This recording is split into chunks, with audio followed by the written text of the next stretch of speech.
magazine Santé et Spiritualité vous est présenté par Roxane tous les jours de 17h30 à 19h sur Ici et Maintenant 95.2 FM en Ile-de-France, ici-et-maintenant.com sur Internet partout ailleurs, ainsi que sur le canal 9.1 de la RNT.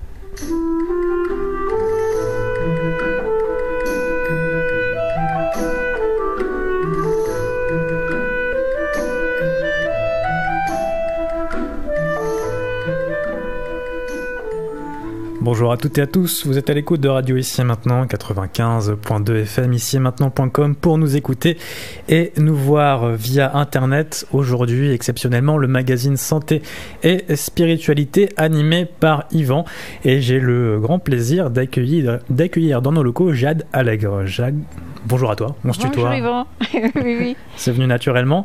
Alors Jade, tu es très connue, on va dire les choses comme elles sont, pour notamment ce livre Survivre en ville quand tout s'arrête, et également pour ta pratique de l'argile. C'est bien ça? Tout à fait, oui, tout à fait. Je suis très monomaniaque. Donc voilà, ton dada, effectivement, c'est la survie dans les situations de voyage, les situations compliquées de survie, notamment en ville, donc.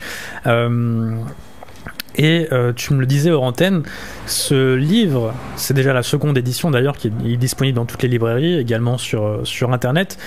C'est en quelque sorte un manuel anti-émeute. Oui, tout à fait. C'est-à-dire qu'en fait, ce qui m'a motivée à l'écrire, c'est que j'ai quand même fait pas mal de missions humanitaires et à un moment donné, quelqu'un m'a appelé, m'a dit « Tu devrais aller au Rwanda, regarde des enfants à la télé, ils sont tout seuls sur le bord de la route, tu devrais aller là-bas, il y a la diarrhée, pour la diarrhée, l'argile, ça marche. » Et voilà, et puis 24 heures plus tard, je me retrouvais en tenue fluo avec une équipe de pompiers d'urgence et de médecins d'urgence. Et voilà, quand j'étais là-bas, les massacres étaient terminés, mais c'était pas mieux. C'est-à-dire qu'il y avait les réfugiés sur les routes. Et le problème, quand vous êtes réfugié, c'est que quand il n'y a plus de pouvoir central, la moitié de la population devient bandit. Ça veut dire que la nuit, vous essayez de vous réfugier dans des maisons abandonnées en étant 20, 30 pour vous défendre, mais ça sert à rien parce qu'il y a un gars qui a trouvé des grenades, il y a un gars qui a trouvé un flingue et il vient vous menacer la nuit parce qu'il sait que vous êtes parti avec des liquidités. Dans la rue en face de nous, j'ai vu des débuts d'émeutes et je me suis dit non, les émeutes, c'est trop atroce, quoi. C'est le pire de l'humain, entre guillemets. Et donc, je me suis dit, je vais faire un manuel anti-émeute, parce que si chacun sait se débrouiller pour avoir de l'eau potable quand il n'y a plus d'eau potable, se débrouiller pour manger quand il n'y a plus à manger, se débrouiller pour soigner quand il n'y a plus d'hôpitaux et plus de médecins, vous n'avez pas besoin d'égorger le voisin. C'est la base. Donc, c'est un manuel anti-émeute. Alors justement, ce manuel, il est divisé en 3 parties. Donc il est vraiment, c'est un petit livre qui dit l'essentiel. Donc les 3 parties: survivre, ensuite il y a prévoir, et enfin des fiches récapitulatives, peut-être pour y voir plus clair. C'est bien ça? Tout à fait, oui. Et donc en fait, dans l'idée, c'est que du jour au lendemain, vous devez tout s'arrête. Pour des raisons X, climatiques, politiques, syndicalistes. Et donc, la première chose qui est prise dans les magasins, c'est l'eau. Donc, vous, quand vous allez vous réveiller, il n'y aura plus d'eau. Donc, et c'est la chose la plus importante, manger, c'est pas grave, ça peut attendre, mais boire, c'est pénible d'attendre sans eau. Combien de temps est-ce qu'on peut tenir sans eau? Alors, j'ai marqué dans Survivre en ville, tu as montré la couverture ou pour une petite idée de tu peux le montrer à la caméra. Ah, alors, caméra, où es-tu? Alors, c'est l'autre caméra, c'est celle-là. Voilà. Ok. Voilà. Et donc l'idée, c'est du jour au lendemain, il n'y a plus d'eau dans les magasins et il vous reste que la Seine à boire, quoi. Comment vous allez faire? Parce qu'évidemment, comme vous n'avez pas prévu le coup, vous n'avez pas de pilule de chlore, vous n'avez pas de micro, je sais plus quoi, là, tu sais, vous n'avez pas de produits à mettre dans l'eau et il faut vous débrouiller. Donc le thème, c'est ça, c'est du jour au lendemain, il n'y a plus rien. D'ailleurs, en général, souvent, il n'y a plus d'électricité non plus. Et donc, on doit se débrouiller pour boire. J'ai traité 3 thèmes, j'ai traité boire, manger et se soigner. J'ai volontairement fait l'impasse sur utiliser un fusil. Malheureusement, dans les situations d'urgence, il faut décider si vous allez tuer ou être tué, malheureusement, mais je n'ai pas traité ce sujet, j'ai traité l'élémentaire, c'est-à-dire boire, manger, se soigner. Alors justement, je reviens à ma question. Combien de temps est-ce qu'on peut tenir sans eau? Ah oui, alors je l'ai marqué dans le livre. Je regarde. En fait, ça dépend de la température. Et puis, ça dépend de l'entraînement. C'est pour ça que c'est pas mal de s'entraîner à pas boire, contrairement à ce qu'on nous dit. On dit toujours, oh là là, 1 litre par jour, etc. Ceci dit, vous savez qu'on en revient de ça, du fameux litre par jour, qui était une véritable abomination. Vous savez qu'on peut tuer quelqu'un en le faisant boire trop, hein, parce que vous déconcentrez le sang. Je suis médecin, hein, c'est pour ça que je te dis ça en passant. Donc, combien de temps? J'ai marqué ça quelque part. Donc, selon la température... On peut tenir combien de temps? Alors, ça dépend de la température de l'air. Environ 3 jours à 30 degrés, 6 jours à 20 degrés, 15 jours à 15 degrés. Mais en fait, c'est surtout extrêmement désagréable quand on n'a pas l'habitude. La première fois, j'ai voulu faire un jeûne à l'eau pour l'expérience humaine, tu vois, pour voir comment ça se passait. Et je sais que le soir du premier jour, j'ai tiré mon lit jusqu'à la fenêtre parce que l'humidité de l'air me soulageait, tu vois. Donc, et pourtant, moi, d'habitude, je bois pas beaucoup, à part le Baileys. Alors ça, encore une fois, on n'a pas les mêmes corps, hein, donc c'est pas par rapport au Baileys que je dis ça. On n'a pas les mêmes corps, donc il y a des corps. Vous savez, tous les grands médecins et les grandes femmes médecins depuis l'Antiquité se sont aperçus qu'on a beau être tous des humains, il y a plusieurs sortes de corps, et donc il y a un corps avec lequel c'est beaucoup moins gênant d'avoir peu à boire, et un corps qui au contraire a intérêt à boire beaucoup. Donc déjà, il faut se connaître soi-même. D'accord, donc ça, il n'y a pas un moyen de le savoir sans le tester? Si, il y a moyen de le savoir, mais en regardant les typologies. Alors, il y a plusieurs, si vous voulez, il y a plusieurs donc, grands thérapeutes qui ont classé les corps. Déjà Hippocrate. Hippocrate a fait un classement des corps, les nerveux, les sanguins, les je sais pas quoi, les lymphatiques. Les homéopathes ont fait leur classification. Moi, personnellement, j'utilise les classifications mises au point par le docteur Ménétrier, le gars qui a lancé la médecine des oligo-éléments. Parce que je trouve que, enfin, moi, elle colle bien avec ce que j'observe. Donc, avec 2-3 questions, je sais si tu veux savoir. Je veux bien. Qu'est-ce que je vais te poser comme question là, en général? Par exemple, déjà, est-ce que tu aimes les légumes? J'aime bien. Ah, tu vas peut-être devoir boire beaucoup. Effectivement, je bois beaucoup d'eau. Tu vois? Ouais. Oui, mais il ne faut pas boire parce qu'on t'a dit de boire. Il faut boire quand ton corps te le dit. Alors, ce qu'il y a, c'est que quand on est petit, on dit à ses parents, maman, je veux boire. Mais tu as bu il y a 5 minutes. Donc, on décourage les enfants de boire. Donc, il se peut que ton instinct soit faussé. Mais tu vois, avec une seule question, tu vois, j'ai même pas besoin de 3. Moi, je déteste les légumes. Faut pas le dire. Et donc, moi, je fais partie de ces gens qui ont besoin de très très peu boire. C'est très pratique. La première fois que je suis allée dans le désert, on m'a dit, alors là, impérativement, au moins 2 litres par jour. Alors, j'ai acheté une deuxième gourde d'1 litre. Et puis, en fait, j'utilisais même pas la moitié de la première. Tu vois, donc, c'est pratique. En conditions de survie, c'est vrai que c'est assez pratique. Hein. Alors, justement, demain, je sors de chez moi, c'est le chaos, j'ai plus d'eau. Comment je fais? Alors, écoute, comment te dire? Oui, déjà, il y a un truc qu'on oublie, c'est que dans tes toilettes, tu as, je ne sais pas combien de litres d'eau. Hein. Il y a un réservoir, effectivement. Voilà, et c'est la même eau. Alors, si tu veux, au début, je me suis interrogée sur le métal, parce qu'il y a des tuyaux métalliques dans le réservoir. Mais en fait, par bonheur, on a le calcaire. Et du coup, le calcaire gaine les tuyaux, et du coup, il n'y a pas trop de dépôts métalliques dans cette eau. Oui, parce que ça aussi, c'est une part du problème, à savoir survivre, d'accord, mais dans quel état? Oui, voilà. Non, moi, mon idée, c'est de survivre en pleine forme. Hein. Okay. Alors après le réservoir des toilettes, tu as le réservoir d'eau chaude, même intérêt, c'est-à-dire que les conduites métalliques étant gainées par le calcaire, tu peux utiliser cette eau-là. Alors c'est vrai qu'il faudrait vérifier avant la situation de pénurie comment sortir l'eau de ton réservoir, ça peut servir. Pour les toilettes, c'est plus facile. Mais évidemment, bien sûr, il ne faut pas que vous fassiez partie de ces gens obsessionnels des microbes qui mettent des produits dans leur réservoir. Là, évidemment, du coup, ça devient imbuvable. Et est-ce qu'il y a moyen de faire peut-être des filtres naturels? Oui, ça c'est plus complexe. En fait, si vous voulez en urgence, si vous voulez être prêt à tout, il faut vraiment avoir de l'argile chez vous. Parce que moi, j'ai fait donc des années de mission dans des coins impossibles où à chaque fois l'eau était réputée non potable. Et je l'ai toujours potabilisée seulement et uniquement avec l'argile. Et il n'y a pas moyen de tomber malade. On peut essayer, mais... D'accord, donc oui, on en parle hors antenne, mais t'as pas mal d'expérience justement en milieu hostile, insalubre. Tout à fait. Et tu es en pleine forme, je peux le confirmer, tout se passe très bien, donc voilà, c'est possible. C'est gentil. Oui, non, mais c'est vrai, moi j'adore, c'est bête à dire, mais j'aime bien quand il n'y a rien, tu vois, on retrouve les fondamentaux quand il n'y a rien, donc... voilà, moi je potabilise l'eau comme ça. Je suis jamais tombée dans des situations où tu n'as que de la boue à boire. Donc là, il faut utiliser 1 ou 2 gags. Mais bon, comme je te le disais, Yvan, en fait, la vie, c'est les trucs. Avec des trucs, tu peux tout faire. Alors moi, j'ai toujours collectionné les trucs qui sont tout simples et qui peuvent rapporter gros parce que c'est comme ça, quoi. Il y a des trucs pour, comme je te le disais hors antenne, il y a des trucs, par exemple, moi j'ai eu la chance quand j'ai voulu aller me promener sur l'Everest, alors pas l'Everest alpiniste, uniquement les contreforts de l'Everest, donc qui sont de la petite montagne à vaches. Et j'ai eu la chance de rencontrer quelqu'un qui m'a donné un truc pour pouvoir justement marcher comme si on était en plat alors que ça monte ou que ça descend. Donc il y a des trucs pour tout. Le tout, c'est de vous renseigner, de trouver les trucs, de les tester et de voir s'ils marchent. Et justement, ces trucs, lors de tes voyages, tu m'as dit avoir rencontré des tribus entre guillemets primitives, par exemple. Est-ce que tu as retrouvé ces trucs-là ? Enfin, je suppose que tu en as appris du coup avec eux. Oui. Et ce qui est très intéressant, c'est que en fait, l'humain, si vous voulez, il a un instinct. Alors, on l'a beaucoup oublié, mais en fait, il a un instinct. C'est pareil, il y a quelques trucs pour le retrouver. Est-ce que tu peux nous en donner au moins un ? Déjà, apprendre à jeûner.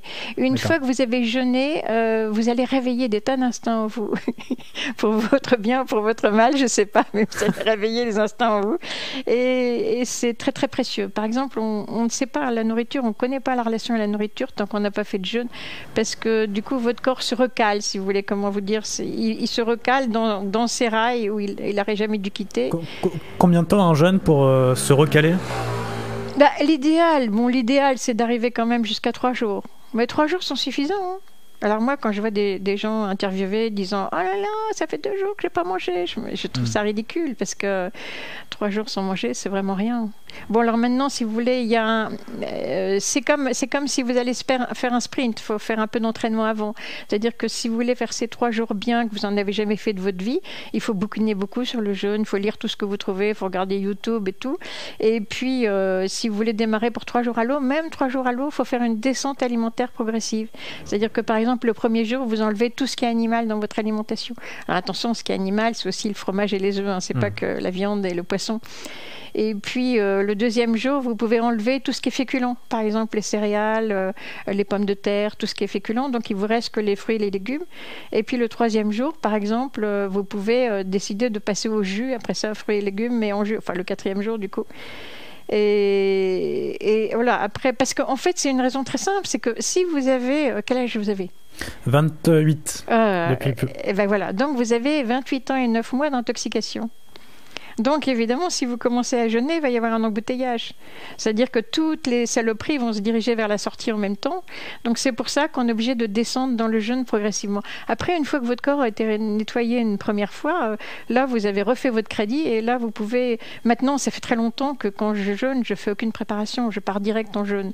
C'est-à-dire, par exemple, je m'aperçois que rien ne me tente à manger ou je m'aperçois que j'ai un petit bobo à droite ou à gauche et hop, je pars en jeûne immédiatement parce que mon corps, il connaît la musique et puis il a dégagé le plus gros. Hein, donc voilà. Mais la première fois, vraiment, lisez. Moi, je conseille beaucoup aux gens, d'ailleurs, pour la première fois, d'aller dans une maison de jeûne. C'est ce que j'ai fait. Je sais ce que j'ai fait ou pas. Oui, je crois que c'est ce que j'avais fait la première fois. C'est-à-dire que vous faites, évidemment, moins vous mangez, plus c'est cher dans les maisons de jeûne.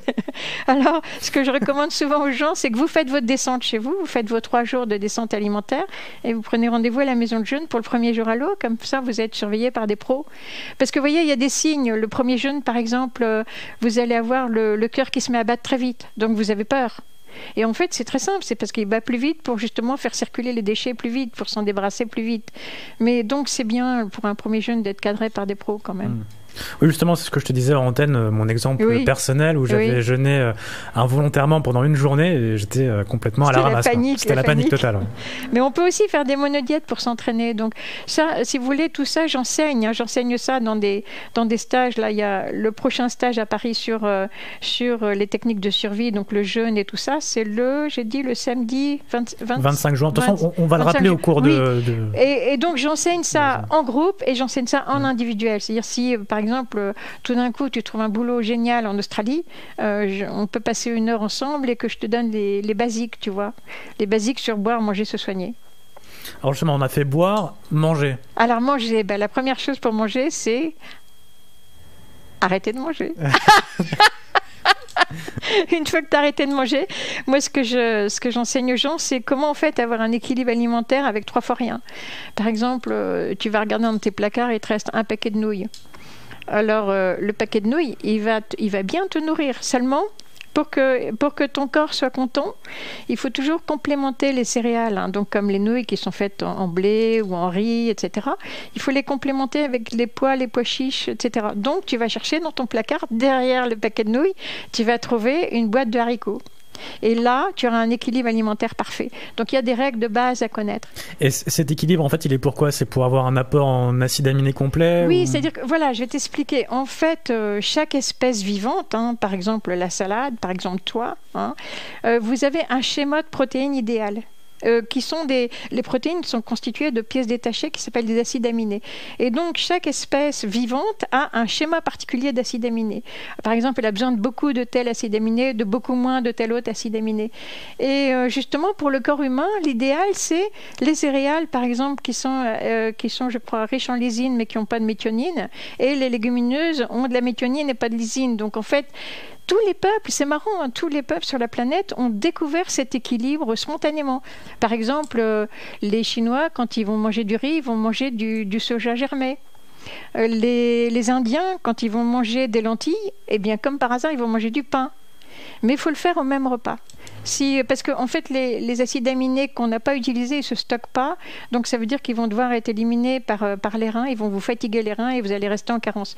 Donc, c'est vraiment Moi, j'ai pris un exemple là-dedans. Je vais te citer parce que c'est quand même un exemple qui est super parlant. Donc, quand j'explique un petit peu l'équilibre alimentaire avec peu de choses, j'ai pris l'exemple de, voilà, tu as décidé, donc tu as trouvé dans ton armoire du riz et des haricots, d'accord ? Ok.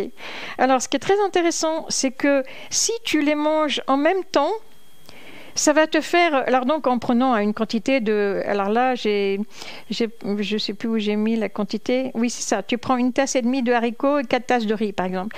Si tu les manges en même temps, ça va te faire l'équivalent de plus de 500 grammes de steak. Alors que si tu les manges, par exemple, un à midi et l'autre le soir, ça te fera l'équivalent que de 375 grammes de steak. Donc, tu vois, presque du simple au double. Est-ce que ça veut dire que la viande contient cet équilibre d'acides aminés ? Ben oui, parce que si tu veux, en fait, voilà, c'est logique. Plus tu manges quelque chose qui te ressemble, plus tu as des chances d'avoir le même schéma d'acides aminés. C'est-à-dire que tu as moins de chances avec une salade, tu comprends ? Tu ressembles moins à la salade qu'au bœuf. Malgré tout, tu ressembles beaucoup plus au bœuf. Je suis désolée. Donc c'est pour ça que tu vas trouver que je pousse le raisonnement un peu loin, mais c'est sûrement une des raisons du succès de l'anthropophagie partout dans le monde. Si tu manges ton voisin, tu as des chances d'avoir le bon schéma. Voilà, vous savez situation de crise. Oui, mais sur tous les continents. Ce qui est intéressant, c'est que en fait, tous les peuples n'étaient pas anthropophages. C'est-à-dire que, par exemple, en Indonésie, là où je passe beaucoup de temps, j'ai un petit frère d'adoption qui est d'un groupe anthropophage. Il est Dayak. Mais les autres groupes de cet endroit-là ne mangent pas les gens, ne mangeaient pas les gens. Bon, mais c'est pas ancien, parce que lui, c'est son grand-père qui en mangeait encore. Hein, donc c'est très récent. Et finalement, c'est très logique. Bon, non, je sais pas pour ça. Je vous conseille pas de manger les humains. D'abord, je vais vous dire une chose, ils sont beaucoup trop pollués. Ah oui, parce que ça compte aussi. De nos jours, non, c'est accessoire. Mais tant qu'à faire, autant ne pas vous intoxiquer. Donc voilà, problème, enfin pénurie d'aliments, donc alors il y a d'autres solutions, il y a d'autres solutions aussi, mais disons qu'on va rester sobre parce qu'on s'adresse à un public large, donc non, il y a d'autres solutions d'urgence que je vous enseignerai dans le creux de l'oreille et qui permettent, moi j'ai actuellement une solution qui permet de passer 40 jours en pleine forme sans avoir quasiment quoi que ce soit à manger. Donc c'est, comme on disait tout à l'heure, c'est des trucs, il faut connaître les trucs. Hein. Ouais. Donc oui, la question que je t'avais posée, c'était que ce sont ces tribus entre guillemets primitives qui t'avaient entre autres enseigné ces astuces-là. Non, de nos jours, on a beaucoup dans les livres quand même. Moi, je veux dire, ce truc-là, moi, j'ai fait médecine, hein, je veux dire, je suis médecin et donc, bon, on t'apprend les bases de la nutrition. Mais je pense qu'il faut toujours regarder les peuples traditionnels. Parce que des fois, il y a des... Par exemple, je vous prends un exemple. La pomme de terre, contrairement à ce qu'on pense, est un très très bon aliment. Alors tu vois, quand on leur ressemble pas beaucoup pourtant. Ça dépend qui. Ah oui, voilà, ça dépend qui, tout à fait. Je n'osais pas le dire. Et donc, eh bien, en fait, curieusement, je ne sais pas pourquoi, la pomme de terre a un schéma d'acides aminés qui est pas mal du tout pour nous. Seulement, il y a un gros manque d'éléments soufrés, d'éléments à base de soufre pour nous. Eh bien, quand on va... Je suis allée au Pérou, donc rencontrer les gens qui sont à l'origine de la pomme de terre. Et les gens qui sont très pauvres ne mangent que des pommes de terre. Et donc, moi, je me suis dit, mais c'est impossible. Ils ne peuvent pas manger que des pommes de terre parce que c'est un peuple traditionnel. Donc, ils savent instinctivement qu'il manque du soufre. Donc, ils ont dû manger un élément soufré. Donc, je dis à ces gens, mais qu'avez-vous en même temps, ce que je disais tout à l'heure, il faut le prendre en même temps, qu'avez-vous en même temps dans l'assiette? Et les gens me disent, on n'a rien, on n'a que les pommes de terre. Et moi qui viens de nulle part, je me permets de leur dire, vous vous trompez. Il y a autre chose dans votre assiette. Parce que je sais, les peuples ont l'instinct. Eh bien, j'ai découvert ce qu'ils avaient dans l'assiette. Tu le croiras jamais. Alors, ils avaient leurs pommes de terre, alors ils épluchaient la pomme de terre, ils ne mangent pas la peau. Hein. Ils épluchaient la pomme de terre et puis ils trempaient dans une sorte de sauce qu'il y avait sur le bord de l'assiette. Cette sauce, c'était de l'argile. Mais une argile volcanique extrêmement riche en soufre. C'est magnifique, hein, c'est magnifique. Et voyez, en Afrique, par exemple, j'ai vu des vieux dans des villages pauvres. Dans des villages pauvres en Afrique, comme en Afrique, si vous voulez, le maître mot, c'est quand même la solidarité. Donc, dans les villages pauvres, en fait, les personnes âgées disent mais écoutez, ne nous nourrissez pas. Nous, on a déjà vécu. Gardez la nourriture pour les jeunes. Résultat, ils sont ballonnés, ils sont faibles. Alors, moi, je leur ai dit non, faites pas comme ça. Au lieu de leur donner le peu de riz que vous allez leur donner, donnez-leur la moitié de ce riz seulement, mais mettez avec quelques pois chiches ou quelques haricots. Et là, vous aurez vos vies en pleine forme. Vous voyez, c'est pas... La qualité est aussi essentielle que la quantité. Voilà. Oui, puisque on a tendance à avoir cette idée en tête de manger absolument, enfin des quantités invraisemblables. Oui, tout à fait. Alors qu'au final, c'est invraisemblable. On dit toujours qu'on mange une fois pour soi et 3 fois pour son médecin, je crois. Alors, c'est pas gentil pour les collègues ce que je dis là. Oui. D'ailleurs, justement, est-ce que tu as eu peut-être des retours ou des critiques de la part de la médecine officielle? C'est-à-dire que, si tu veux, un des soucis de la médecine officielle, c'est que lorsque tu es étudiant en médecine, tu te procures des livres. Et en fait, moi, sur le moment, j'ai pas prêté attention. Et puis après, j'ai réalisé qu'en fait, les livres que tu achètes, tu vas les payer 50 €, 60 €, alors qu'en fait, ils en valent 120, 150. Parce que dedans, il y a des photos de radio, par exemple, il y a des illustrations en couleur. Et pourquoi ils sont si peu chers? C'est parce qu'ils sont financés par l'industrie. Donc, étant financés par l'industrie, ça veut dire que, dès le départ, l'information que tu reçois est orientée. Ça ne peut pas être autrement. Et je vous dis, moi-même, pourtant, j'ai fait médecine quand j'étais beaucoup plus âgée, parce que j'ai commencé à 35 ans. Et bien, même moi, à 35 ans, je n'ai pas réalisé tout de suite que ces livres devraient être beaucoup plus chers que ça. Donc, ce que j'ai découvert, moi, quand j'ai fait médecine, c'est que les médecins étaient extrêmement bien intentionnés, extrêmement consciencieux.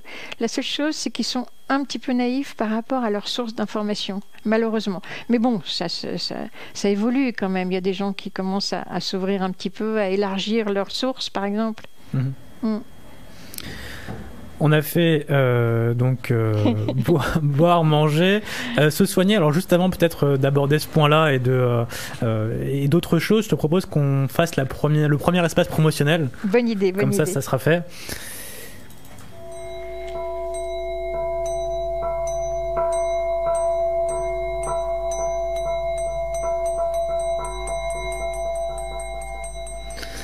Avec nous aujourd'hui Jade Allègre.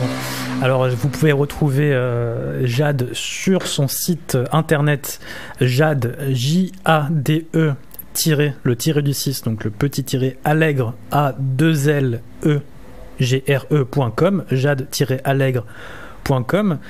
Dans l'actualité, vous avez deux ateliers qui vont avoir lieu. Alors vous n'êtes pas obligé de faire les deux, hein, vous pouvez venir à l'un et pas à l'autre, et ils ont lieu l'après-midi. Alors le premier, le samedi 25 juin, de 14h à 18h, il concerne les techniques de survie, donc boire, manger, se soigner en autonomie dans des situations d'urgence, dans les voyages, etc. C'est bien ça ? Tout à fait. Et le deuxième a lieu le dimanche 26 juin toujours de 14h à 18h. Et il concerne cette fois-ci l'argile, tout type d'argile, à quoi ça sert, comment l'utiliser. Il y a également, tu me l'as dit hors antenne, une dégustation d'argile qui aura lieu. Tout à fait. C'est-à-dire que j'essaie de vous trouver un maximum de choix. Alors pour les aventuriers, il peut même y avoir l'argile des termitières, hein, parce que les termites construisent leur habitacle en argile. Et puis sinon, les argiles que vous allez pouvoir acheter dans vos pharmacies, dans vos magasins diététiques. Parce qu'en fait... plutôt que d'essayer de vous y connaître en espèces argileuses, et ce qui est très complexe pour vous dire que même les spécialistes, ils passent une vie entière dans les argiles. C'est très complexe, les argiles. Et donc, plutôt que ça, moi, ce que je vous encourage, c'est écouter votre corps. Écoutez votre corps, et comme ça, si vous goûtez 3 ou 4 argiles, vous allez voir qu'il y en a une que vous allez préférer. Et ça, c'est mieux. Laissez redevenir un petit peu animal. On va y revenir après. Ouais. Et donc comme tu le disais tout à l'heure, tu offres également la possibilité aux gens de te contacter pour des cours particuliers, par exemple d'1 heure, des entretiens, si jamais ils doivent faire un voyage et qu'ils ont besoin de techniques ou de se préparer. Tout d'un coup, tu apprends que ta boîte t'envoie en Afrique, tu viens me voir et moi, en 1 heure, je te branche. Et tu as également donc ce livre de disponible, je le répète, Survivre en ville quand tout s'arrête. Ouais, alors attends, c'est la bonne caméra, c'est pas la bonne, c'est voilà. Voilà, Survivre en ville quand tout s'arrête. Alors ça, c'est un petit bouquin qui coûte que 10 €, hein, mais qui peut vous sauver la vie. Donc en fait, il faut le garder dans votre armoire à pharmacie. Est-ce qu'il y a d'autres livres peut-être de disponibles ou en préparation ? Oui, alors des livres en préparation, oui, ça manque pas. Je vais en faire un sur les enfants parce que n'oubliez pas qu'un enfant qui est mal géré physiquement, c'est un enfant qui devient triste ou anxieux ou nerveux. Et donc je vais un petit peu donner aux gens des pistes pour faire un enfant joyeux et équilibré. On va y revenir aussi, on en a parlé un peu tout à l'heure, oui. C'est très intéressant. Voilà, fin de ce premier espace promotionnel.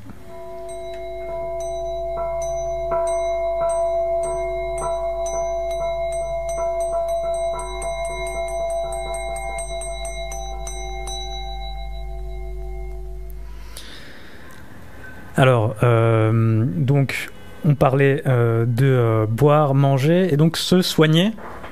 Oui, se soigner, c'est-à-dire que, imaginez-vous bien, quand il y a des situations d'urgence, les hôpitaux vont être fermés ou débordés. Les pauvres médecins de garde ou pas de garde qui sont venus pour essayer de vous sauver vont pas s'en sortir. Donc, c'est bien d'avoir déjà quelques règles de base pour se débrouiller. Ouais.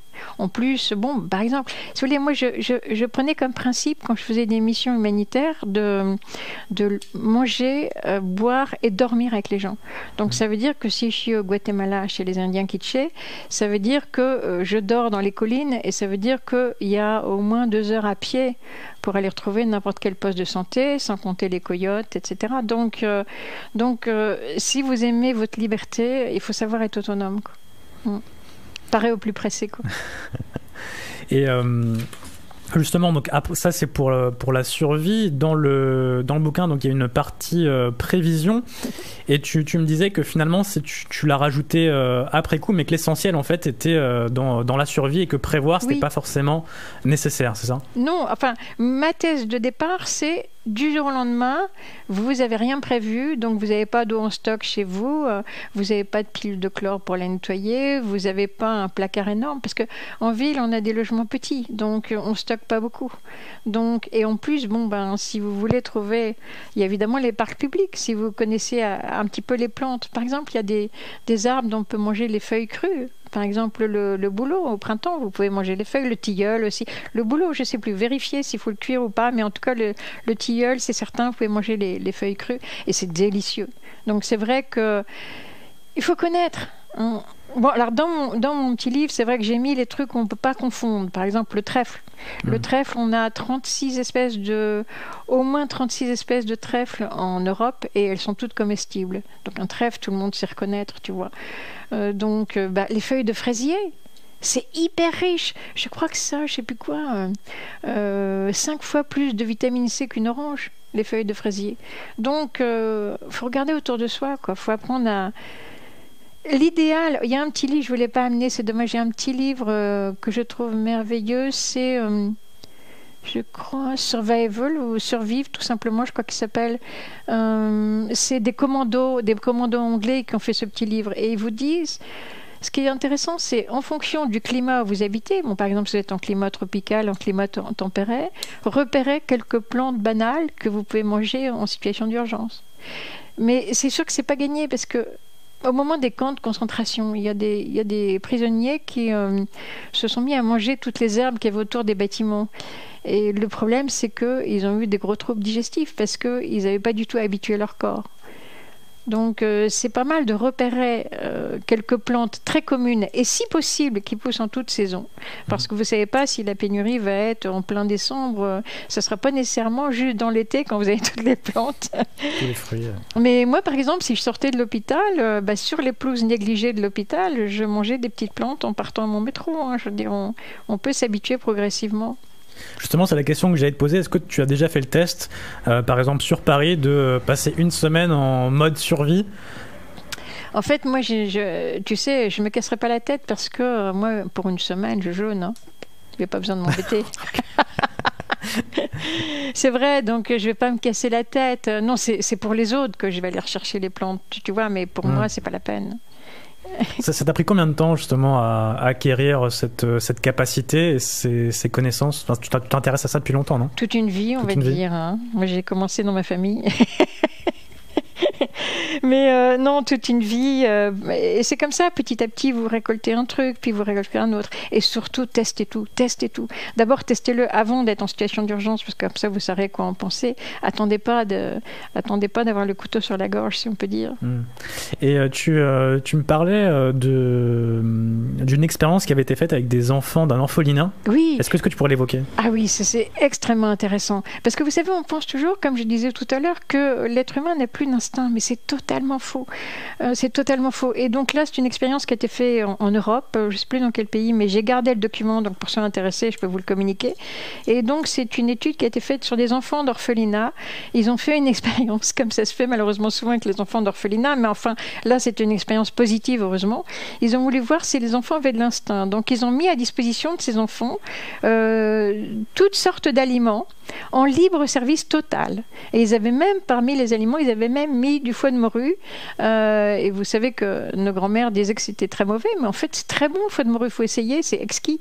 Eh bien, ils ont laissé ces enfants libres de choisir leurs aliments. Eh bien, figurez-vous que les radiologues de la ville reconnaissaient toujours les enfants de l'orphelinat grâce à la qualité excellente de leur ossature. Donc, ils ont prouvé que l'instinct, même chez un enfant, d'ailleurs plus facilement chez un enfant que chez un adulte, est encore bien vivant. Ouais. Est-ce que tu trouves qu'actuellement, avec toute la somme d'informations auxquelles on a accès, il devient de plus en plus compliqué, ou du moins on a tendance à complexifier l'alimentation, parce qu'il y a tout type de régimes, il y a les régimes paléo, etc. Enfin, c'est le régime cru, on peut également en parler. Oui, tout à fait. Alors, il y a un truc qui est bon à savoir, c'est que le moins conditionné chez nous, c'est l'odorat. Donc en fait, il y a déjà une règle qui est il faudrait fermer les yeux et renifler les aliments.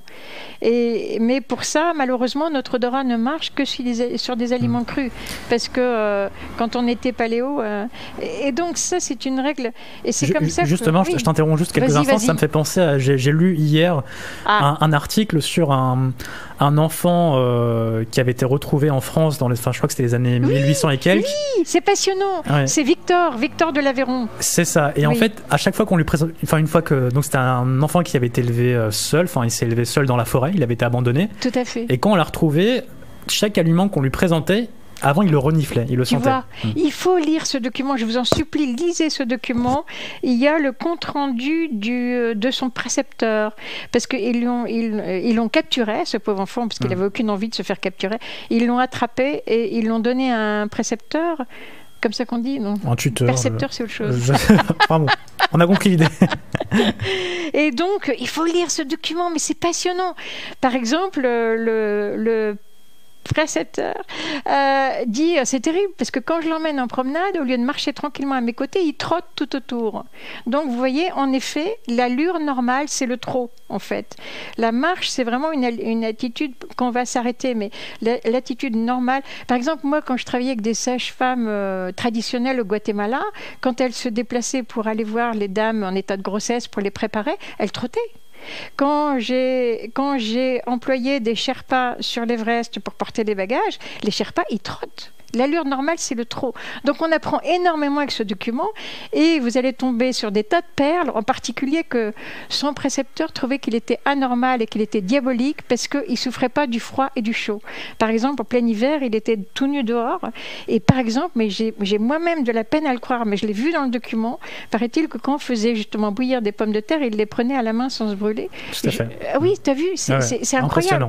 Impressionnant. Et un autre truc, moi, que je cite souvent, c'est que il ne se reconnaissait pas dans un miroir. Donc quand on dit que c'est le propre de l'homme, je crois qu'on est loin du compte. Oui, c'est vrai, il se reconnaissait pas et donc ça l'avait étonné quelques instants et puis en fait ensuite il s'était détourné de ça et il était passé à autre chose. Parce qu'on a tendance à avoir cette image des animaux qui restent figés devant leur image et qui tentent de comprendre, mais lui pas du tout. Je ne m'intéressais pas plus que ça. Oui, c'est très très intéressant. Ah, mais c'est passionnant, il faut lire ce document parce que là vous voyez un petit peu ce que c'est que l'homme à l'état de nature quelque part. Il y a un passage moi, que je n'ai pas supporté, c'est qu'à un moment donné, son précepteur veut voir s'il a le sens moral. Donc, il le punit sans raison. Et là, c'est déchirant, quoi. C'est déchirant. C'est déchirant. Moi, je supporte mal cette scène, mais c'était pour le bien de la science. Alors justement, puisqu'on parle de cet enfant, on peut parler de ce bouquin que tu évoquais concernant justement les enfants, c'est ça? Oui, que je suis en train d'écrire. Voilà. Ah oui, mais là c'est dramatique parce que si je vous en parle, comme il n'est pas prêt, vous allez être très frustrés. Parce que le titre, qui est une réalité, c'est « Comment faire un enfant magnifique ?» très intelligent, paisible et en parfaite santé. Donc vous voyez, c'est assez ambitieux, mais je l'ai réalisé, c'est-à-dire que j'ai fait un enfant comme ça, et ce n'est pas le hasard, c'est-à-dire que j'ai pu faire un enfant comme ça. À titre indicatif, ma fille a un quotient intellectuel de 154, ce qui est quand même extrêmement rare, parce que j'ai utilisé un certain nombre de trucs, c'est-à-dire d'informations cruciales. Exemple. Ah, j'étais sûre. Donc je vous en donne une, je vous en donne une qui est tout à fait cruciale. Quand votre enfant naît, si vous êtes dans un service hospitalier, vous avez des puéricultrices qui vont venir uniquement pour le recueillir, pour le laver, pour faire les premières mesures, pour voir si c'est pas bouché le tuyau, et qui vont le tripoter dans tous les sens et qui après ça vont repartir dans leur service. Les filles, elles sont pressées parce qu'elles ont tous les enfants de leur service dont elles doivent s'occuper. Et le médecin, il est pressé parce que lui, il a aussi d'autres patients à voir, ce qui fait qu'à peine le bébé sorti, on va se précipiter sur le cordon pour le couper. Il ne faut absolument pas faire ça. Parce que dans ces quelques instants, mais c'est une question de quoi, 2 minutes, 3 minutes, je ne sais pas combien de minutes, mais c'est très simple. Vous regardez le cordon, si le cordon est foncé, c'est qu'il y a encore du sang qui passe. Et si le sang ne passe plus, le cordon devient blanchâtre. Donc si l'enfant va bien, évidemment, si l'enfant ne va pas bien, vous coupez le cordon, vous l'emmenez en réa tout de suite, en réanimation. Mais si l'enfant va bien, je vous en supplie, pistez votre équipe et empêchez-les de couper le cordon tant qu'il y a encore du sang qui passe, parce que vous allez priver le bébé de 500 à 1 litre de sang quand on voit le peu de sang qu'il y a dans un bébé. Et or, le problème, c'est que le cerveau est l'organe prioritaire qui a besoin d'oxygène. Donc ça veut dire que vous allez fusiller l'intelligence de votre enfant dès la naissance. Donc je vous en supplie, si l'enfant va bien, insistez là-dessus.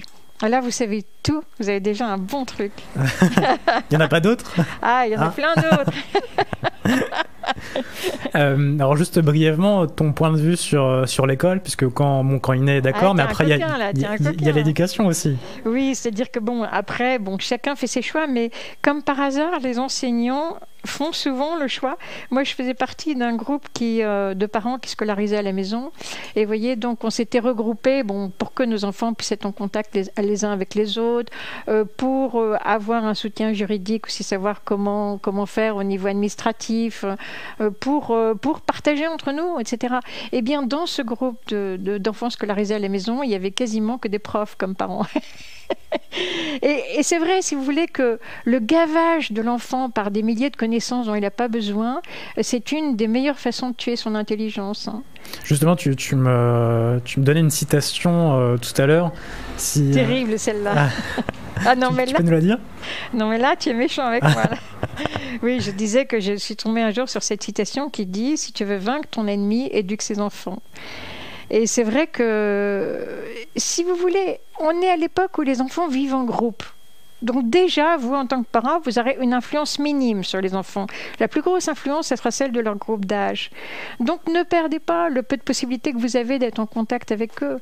Moi, si vous voulez, je ne me voyais pas revenir à la maison le soir crever et avoir un gamin qui me hurle dans les oreilles. Donc je préférais vivre avec elle. Du coup, ma fille, on a fait ce choix ensemble. C'est-à-dire que je suis aussi, vous voyez, j'ai malheureusement quelques idées personnelles et parmi mes idées personnelles, de respecter l'enfant. Et donc, moi, je n'étais pas intéressée qu'elle aille à l'école. Elle n'était pas intéressée non plus, mais en permanence, on se consultait l'une l'autre.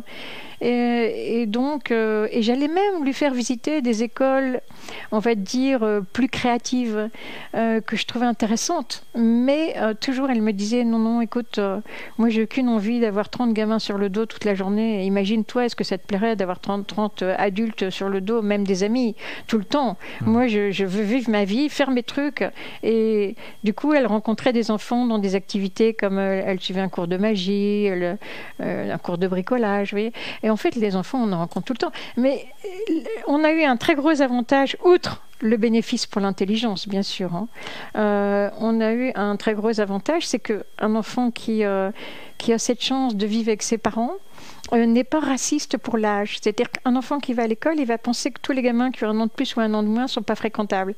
Mais un enfant qui vit avec des gens de tous âges, eh bien, ma fille, par exemple, même si elle avait 4 ans, 5 ans, un bébé, elle le trouvait un interlocuteur valable. Un adulte de 50 ans était un interlocuteur valable. Elle était capable d'être en relation avec tout le monde.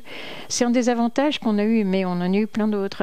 Et quand elle est allée à l'école, quand elle a choisi, je vous la fais courte, mais quand elle a choisi d'aller à l'école à 15 ans, au bout de quelques semaines, elle m'a dit « Maman, je sens que je deviens idiote ». Et je lui ai dit « Mais tu as raison ». C'est-à-dire que comme il fallait tout de suite se dépêcher pour recracher au prof ce qu'il avait dit, elle n'avait plus le temps de réfléchir. Tandis que quand elle était à la maison, mettons, elle se posait une question, elle allait prendre un livre, elle allait regarder sur Internet, vous voyez, elle cherchait par elle-même. Tandis que là, on leur donne, vous savez, c'est comme les canards avec le foie gras, quoi. On leur donne par l'entonnoir. Et il y a un effet très pernicieux, c'est qu'on les éduque à ne jamais écouter ce qu'ils ont envie de faire. Parce que c'est le moment de la géo, parce que c'est le moment de l'histoire. Et donc, si lui, à ce moment-là, il est en train de réfléchir au cours de français, on lui a parlé d'un truc qui l'intéresse, etc. Mais non, il ne peut pas réfléchir parce qu'il faut qu'il aille au suivant. Alors, vous savez, quand même, au départ, l'école, c'est aussi beaucoup un système de garderie. Mais on fait perdre beaucoup de temps. Moi, je sais que il y a longtemps, je connaissais des personnes comme ça qui avaient gardé leurs enfants avec eux. Et les enfants avaient 5-6 ans et les parents se sont procurés une vieille imprimerie avec les lettres, des petits cubes avec les lettres, tu vois. Eh bien, en 48 heures, les enfants connaissaient toutes leurs lettres. Donc pourquoi ils auraient passé des heures enfermés dans une pièce avec 30 collègues, quoi. Je veux dire, même avec 15 collègues, c'est inhumain. Ma fille avait raison, qu'elle disait « Maman, est-ce que toi, tu as envie d'avoir des gens sur le dos toute la journée ?» Ben non. Alors, ça, c'est un autre sujet. C'est un autre sujet. On va fermer cette parenthèse. Je reviens rapidement sur autre chose. On a beaucoup parlé en antenne sur ton amitié avec les germes. Ah oui. Alors, je suis une passionnée. Je suis pour le mouvement de réconciliation avec les germes. Non, vous savez, à un moment donné, j'ai eu pour voisine une biologiste. Donc, on a discuté germes. Et cette fille, à ma grande stupéfaction à l'époque, m'a dit, tu sais, il y a extrêmement peu de germes dangereux. Elle a dit, là où c'est dangereux, c'est quand une population de germes innocents va prendre trop de place par rapport à d'autres populations de germes. Donc elle a dit c'est une question d'écologie microbienne. Imaginez bien, je veux dire, des germes étrangers vont venir s'installer s'il y a à manger. Bon, si la nourriture dans votre corps est déjà mangée par des germes commensaux, des germes amis, des germes de l'environnement, il n'y aura pas de place pour les germes étrangers. Et moi j'ai toujours pratiqué ça avec mon enfant en réel, c'est-à-dire que jamais je ne l'ai embêté que des règles d'hygiène. Elle a toujours couru pieds nus, elle a toujours mangé la pomme qui était tombée par terre, et même, je disais à ce cher Yvan, c'était très pratique parce que les rares fois que j'avais besoin de la garder, j'avais toujours de la place dans les crèches parce qu'il y avait des épidémies. C'était génial, ça libérait plein de places. Moi, je mettais la mienne tranquillement. Et voilà, elle a quand même survécu. Et plutôt bien. Et justement, parce qu'il y a une véritable obsession qui s'est installée. Mais, oui. Mais alors que vous savez que le comble, c'est que Pasteur lui-même, à la fin de sa vie, il a dit « Je me suis trompé ». Vous le savez, ça ? Pasteur, à la fin de sa vie, il a dit « Je suis désolé, j'ai faux sur toute la ligne, je me suis complètement gouré. Les germes, c'est pas important, les germes ne sont rien, le terrain est tout », comme le disait mon ami Béchamp. Donc vous voyez que même le découvreur des germes, même le spécialiste des germes, il a dit « Je me suis trompé, c'est pas ça l'important ». Ouais.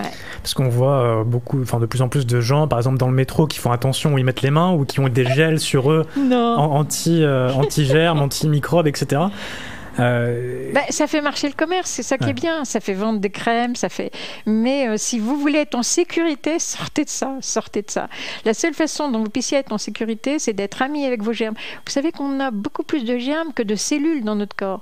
Et à mon avis, on a beaucoup à découvrir sur les germes. Actuellement, on est en train de se focaliser sur le rôle qu'ils ont pour notre digestion dans nos intestins. Mais je pense qu'à l'avenir, on va découvrir qu'ils ont aussi un rôle pour le système endocrinien, nos hormones, etc. Je pense qu'on va découvrir leur rôle dans beaucoup plus de domaines que ça, à mon avis. Donc, vaut mieux s'entendre avec eux. Est-ce que toi, tu as une limite ? Est-ce qu'il y a quelque chose où là où tu te dis, bon, là, c'est vraiment trop, il faut vraiment que je fasse attention. Est-ce que, je sais pas, tu as une limite ? Non. Non. Okay. No limits. No limits. Non, parce que l'expérience m'a montré. Je veux dire, si vous savez, c'est ce que je vous encourage à faire. Par exemple, ne pensez pas que je cherche à vous convaincre. Alors moi, j'ai une très belle définition pour convaincre. Tu la veux ? Vas-y. C'est vaincre de façon con. Je ne cherche à convaincre personne. Je vous donne seulement des éléments et après, à vous de faire votre expérience. À vous de tester, de rejeter 99% ou 100% de mon expérience. C'est tout. Si la vôtre est à l'inverse, c'est juste... Je vous partage simplement une expérience vécue parmi d'autres, une vie parmi d'autres, c'est tout.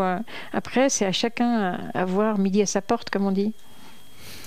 Alors, je passe du coq à l'âne, mais le fil rouge, on va dire que c'est le bouquin. Ça va, j'aime bien les coqs. Non, j'aime pas trop les coqs. Mais les ânes, oui. Les ânes, oui. On a fait la partie survie.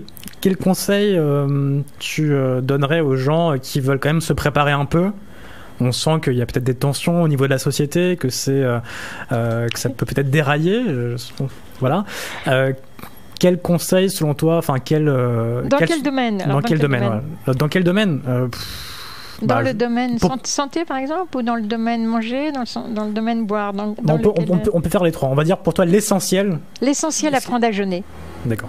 Alors moi je dis textuellement, le jeûne, on ne peut pas en faire l'économie. Je n'arrête pas de rencontrer des gens qui disent mais je comprends pas, j'ai une alimentation hyper saine, je fume pas, je bois pas et j'ai telle maladie. Et je leur dis mais est-ce que vous avez jeûné ? Ah non. Or, le jeûne, c'est normal. Par exemple, nous, on a un moment de soudure. Là, vous savez, quand on a fini tous les produits de l'été, là, qu'on est déjà dans l'hiver et que le printemps n'a pas encore poussé. On a un moment naturel où il n'y a pas à manger. Je veux dire, par exemple, une chose qui m'a frappée, les lions. Vous savez, les lions, quand ils sont en période de rut, eh bien, c'est la dame qui mène la danse. C'est la lionne qui mène la danse. Et le pauvre gars, il va la suivre pendant 15 jours, 3 semaines sans manger. Donc au moment où il a besoin du plus de force possible pour saillir, pour reproduire, pour séduire sa dame, eh bien il s'arrête de manger. Donc on ne peut pas en faire l'économie. Et en revanche, à l'inverse, si vous vous mettez au jeûne, vous aurez d'excellentes surprises. Par exemple, de mon expérience, les rhumatismes disparaissent très rapidement. Alors moi-même, j'avais du rhumatisme dès l'âge de 4 ans, donc je suis payée pour savoir que ça marche. Et ma mère âgée avait vraiment carrément une polyarthrite rhumatoïde. Et franchement, je vous dis, apprenez à jeûner. Et même en plus, vous ne saurez jouir de l'alimentation que quand vous aurez jeûné. Moi qui ai bien l'habitude du jeûne, pour moi maintenant, manger n'est... Le seul intérêt de manger maintenant, c'est le plaisir. Je vais avoir un plaisir intense en mangeant une banane. Vous voyez, mais évidemment, on mange tellement que le corps est saturé et il enlève le goût des aliments parce qu'il nous dit arrête. Est-ce que bio, pas bio, tu fais attention? Oui, bah oui, bien sûr, bien sûr. Alors si tu veux, bien sûr qu'un truc bio, il va être quand même intoxiqué à 15% par exemple. Mais moi, je préfère intoxiquer à 15 qu'à 80 entre les deux. Voilà. C'est un faux problème de dire qu'il aura toujours des pesticides. Bien sûr qu'il en aura toujours. Il y en a dans l'air, il y en a partout. Comment vous l'évitez? Et nous, c'est pareil. Si on devrait s'arrêter de respirer si on voulait plus se contaminer. Oui, c'est sûr que le meilleur moyen, de toute façon, d'arrêter de prendre des risques, c'est de mourir. Hein. De toute façon, on ne peut pas vivre sans en prendre. Qui disait la vie est une maladie mortelle? C'est ça. Oui, je ne sais plus non plus, mais ouais. C'est exactement ça. Ouais. Est-ce que tu te sens de parler un peu d'argile? Pourquoi pas, on peut en parler un petit peu. Alors bon, évidemment, l'argile, moi j'ai connu ça quand j'avais une vingtaine d'années et donc, comme tout, j'ai testé. Et puis, donc c'est ce que je vous invite à faire. Surtout, ne vous laissez pas convaincre, surtout testez. Alors, pour les gens qui veulent commencer, il y a un livre qui est très ancien et qui est très bien, qui vraiment il faut avoir dans son armoire à pharmacie, à côté du mien, qui s'appelle L'argile qui guérit, par Monsieur Dextray, D-E-X-T-R-E-I-T. L'argile qui guérit. L'édition, vous en foutez. Vous allez dans la première librairie, vous demandez qu'on vous commande L'argile qui guérit de Monsieur Dextray. C'est un livre très ancien, mais super. Mais attention, il y a 2 précautions d'emploi avec ce livre. C'est que c'est pour l'usage externe. Sur l'usage interne, il ne connaît pas grand-chose. Je connais très bien Dextray et je continue à collaborer avec sa famille. Dextray est décédé maintenant, Raymond Dextray. Vous pouvez voir sa fille sur YouTube, Micheline Grosjean Dextray. Elle a fait un témoignage sur YouTube. Donc pour l'usage externe, alors évidemment, vous avez bien vu, moi j'expérimente tout sur moi. Donc j'ai expérimenté les protocoles de Dextray et on va dire que je les ai modernisés. C'est-à-dire que là où on avait un résultat en plusieurs heures, moi j'essaie d'avoir un résultat en une demi-heure, tu vois. Je veux dire donc j'ai potentialisé les protocoles, je les ai rendus plus rapides, mais sur la base, c'est vraiment la Bible de départ. Il ne faut pas commencer l'argile sans ça. Et en plus, ce que j'aime beaucoup, c'est qu'à chaque fois, il va à la racine du problème. Par exemple, vous avez mal au cervical. Il va vous expliquer qu'en fait, les cervicales ont un lien réflexe avec le foie et que peut-être que si vous dégagez un petit peu votre foie, vous auriez aussi des résultats sur le dos, en particulier les cervicales. C'est-à-dire qu'à chaque fois, il va chercher la cause. Par exemple, si vous avez des otites, il faut peut-être voir s'il n'y a pas un abus de consommation de sucre, vous voyez. Donc, il va non seulement vous dire comment arrêter votre otite une fois qu'elle a démarré, mais il va vous aider à réfléchir sur pourquoi vous avez fait une otite. C'est pour ça que c'est un livre merveilleux. Il n'a pas son égal. Il faut vraiment l'avoir. Donc l'argile, on a parlé un peu en antenne, oui. Et c'est le sujet de d'un de tes stages. C'est-à-dire que, écoute, c'est quand même super parce que d'abord, moi, si vous voulez, pour moi, je juge un médicament sur plusieurs critères. Je juge d'abord sur son efficacité. Je juge sur sa conservation. Bon, par exemple, malheureusement, si j'ai des antibiotiques dans mon sac avec 100% d'humidité, comme on a parfois en Indonésie, et avec 40 degrés à l'ombre, j'ai peur qu'ils ne survivent pas longtemps. Vous voyez, donc, pour moi, donc, il y a l'efficacité, il y a la conservation, donc comment ça réagit au froid, au chaud et au temps. Et puis, il y a la polyvalence, c'est-à-dire que tant qu'à faire, j'aime autant avoir un produit qui me fait 10 choses plutôt que 10 produits dans mon sac. En plus, maintenant, avec les avions low cost, on ne peut plus emmener que 20 kilos. Donc, il vaut mieux avoir un produit que 10. Voilà. Donc, la polyvalence et le dernier critère, c'est la sûreté. C'est-à-dire la sûreté, c'est-à-dire est-ce qu'il y a des risques d'effets secondaires ou pas. Moi, je choisis les remèdes qui ont le moins d'effets secondaires possible. au niveau de l'endroit où on se procure l'argile, est-ce que tu vas directement toi te fournir par exemple en nature, ou tu vas dans les magasins Moi je vais dans les magasins quand je suis en Europe, parce qu'il y a des magasins avec de l'argile qui est supposée être testée régulièrement, c'est-à-dire par exemple de ne pas prendre une argile dans un endroit contaminé par des déchets d'usine par exemple, hein. Donc elle est vérifiée sur le plan composition, sur le plan métaux lourds, sur le plan bactériologique normalement, et sur le plan minéralogique. Mais évidemment, quand je fais des missions, l'idée c'est justement de prendre des argiles locales, puisque mon travail c'est d'aider les gens qui n'ont pas d'argent. Donc les gens qui n'ont pas d'argent, ils ne peuvent pas aller acheter l'argile en magasin. Eux, il faut qu'ils aillent à la colline d'à côté. Donc on fait des collaborations avec des géologues pour sélectionner des argiles locales à moins de 30 km à pied, parce que moi je travaille pour les gens qui n'ont pas de voiture ni de mobilette. Donc j'ai des géologues bénévoles qui viennent m'aider à sélectionner des argiles sûres, efficaces. Donc évidemment, moi je m'y connais en minéralogie, j'ai pas le choix, j'ai bien dû m'y mettre. Mais donc j'ai certains critères par rapport aux structures d'argile que je recherche, etc. Et donc oui. Parce que l'argile en fait absorbe différents parce que tu me dis tu les testes par exemple pour les métaux lourds, etc. Oui. L'argile en fait absorbe, c'est ça? Oui, c'est-à-dire qu'elle peut être contaminée, mais une argile en fait, comment te dire, mettons tu as un gisement comme ça, tu vois, qui est épais comme ça, hein, le gisement. Eh bien la contamination va être juste sur le dessus.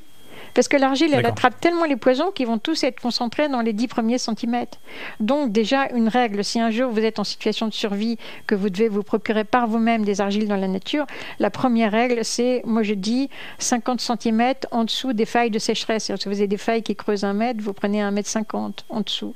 C'est-à-dire éviter le dessus. De même que si vous avez de l'argile qui est un banc d'une rivière, donc qui est vertical, vous enlevez les 10 premiers centimètres. Hein. D'accord. Mais en Europe, on a la chance d'en avoir au magasin, donc pourquoi s'en priver? Et tu as vu des tribus ou d'autres sociétés utiliser l'argile? Mais toutes, hein, je veux dire, tout le monde l'utilise. Je veux dire, alors ce qu'il y a, c'est que malheureusement, c'est un usage qui, comme tous les usages traditionnels, est en train de se perdre. Donc, par exemple, là, j'ai envoyé une mission en Malaisie il n'y a pas longtemps pour interroger les gens de 60 ans. Mais les jeunes, ils ont rejeté tout ça. Et c'est dommage parce que comme médecine d'urgence, c'est quand même absolument faramineux. Hein. Faramineux.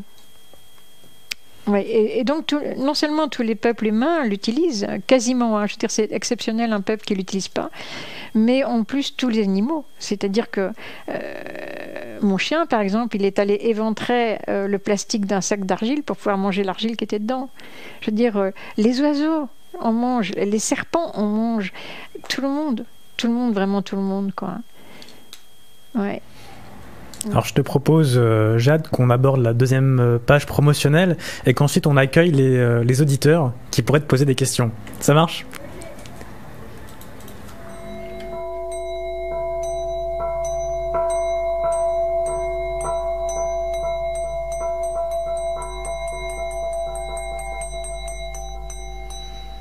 Avec nous aujourd'hui Jade Allègre.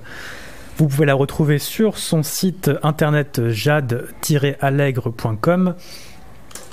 Jade, J-A-D-E, le tiré du 6, le petit tiré, Allègre, A-2-L-E-G-R-E.com, jade-allègre.com. 2 ateliers qui vont avoir lieu dans les jours qui viennent. Le premier, le samedi 25 juin, de 14h à 18h, sur les techniques de survie, donc boire, manger, se soigner en autonomie, dans des situations d'urgence, en voyage. Ça, c'est le premier atelier.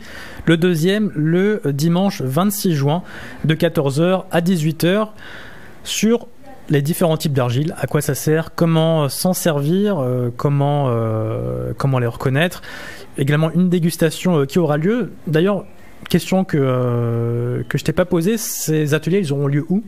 Oui, alors en fait, écoute, je crois que c'est dans le 12e à Paris. Alors attends, l'adresse, oui, c'est rue Vitruve, dans le 20e. Tu vois, c'est pas 12e, c'est 20e. Porte de Bagnolet. Métro porte de Bagnolet. Autrefois, il y avait une très belle école alternative rue Vitruve, très connue. Ouais. Donc voilà, ces 2 ateliers qui auront lieu donc le samedi 25 juin et le dimanche 26, sachant que vous n'êtes pas obligé d'aller aux 2, vous pouvez venir à l'un et pas à l'autre. Et également, eh bien, Jade vous donne la possibilité de la contacter pour des cours accélérés, en particulier d'1 heure, on va dire, pour vous mettre à jour si vous devez partir bien sous peu à l'étranger, dans des endroits où voilà, vous n'êtes pas sûr de pouvoir être en pleine possession de vos moyens. Je crois que j'ai tout dit, à moins que tu tout, absolument tout. C'est bon. Eh bien, fin de ce Bravo. fin de ce 2e espace promotionnel.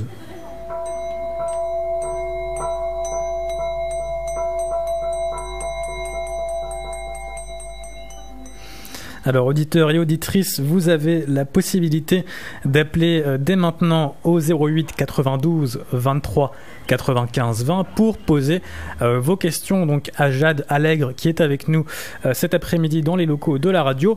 Je redonne le numéro du standard, le 08 92 23 95 20. Il nous reste une demi-heure d'antenne, donc n'attendez pas la dernière minute pour appeler. Faites-le dès maintenant. Eh bien, pour cette dernière demi-heure, en attendant les appels des auditeurs, est-ce qu'il y a un point en particulier que tu souhaiterais aborder ou développer ? Non, je voudrais juste insister sur le fait que ne prenez pas tout cru, ni même tout cuit, ce que je vous dis. Écoutez, tendez l'oreille, et après ça, faites vos recherches, faites vos essais. Chaque individu est différent. Et faites confiance aussi aux médecins, parce que c'est vrai qu'ils sont de bonne volonté. Le seul problème, je vous disais, c'est que malheureusement, souvent, l'information qu'ils ont reçue eux-mêmes au départ est un peu trop tronquée, mais ils font ce qu'ils peuvent. Alors, nous avons Jacqueline avec nous. Et Jacqueline, bonjour à toi. Oui, bonjour. Je vous remercie pour cette émission, parce que c'est vraiment passionnant.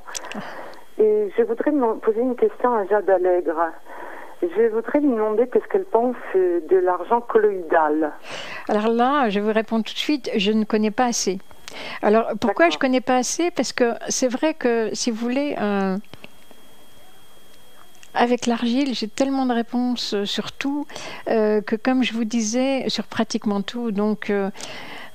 je n'ai pas eu besoin d'autres ressources. Donc, peut-être que vous êtes arrivé à la même chose avec l'agent colloïdal, c'est-à-dire que ça vous a donné des réponses dans beaucoup de solutions et du coup, vous n'avez pas eu besoin d'autres compléments. Non, parce que moi, en fait, j'étais une adepte de l'argile comme vous. Oui. J'ai connu, c'est un peu, pas tout à fait, pas aussi poussé que vous, mais je me jetais sur l'argile quand j'avais un problème. Mais il s'est trouvé que j'ai eu des absédentaires qui ont résisté à l'argile et qui ont cédé à l'argent colloïdal. Et c'est intéressant. Que j'ai trouvé par moi-même sur Internet, à force de chercher. Alors, par exemple, dans quelle indication ? Je ne suis pas sûre du tout, quoi. Enfin, je connais... Bon, là, il y a un résultat, mais je me demandais si vous saviez, si vous aviez des informations là-dessus. C'est très difficile d'en avoir. Mais vous disiez, vous pouvez demander à Michel Dogna, c'est un grand spécialiste. Mais vous avez eu de bons résultats dans quelles affections, si je peux vous demander ? Je sais que ce n'est pas nécessairement vous, c'est peut-être des gens que vous avez conseillés. Des absédentaires. Ah, des absédentaires, d'accord. Oui, pourquoi ? C'est parce que je vais vous dire, d'extrait dans son livre, comme je vous disais, j'ai modernisé et j'ai amélioré les protocoles. D'extrait pour les absédentaires faisait une application sur la joue. Moi, j'ai essayé, j'ai vu que c'était pas suffisant et du coup j'ai mis au point un traitement où en fait on met l'argile à l'intérieur de la bouche et là on a de très bons résultats.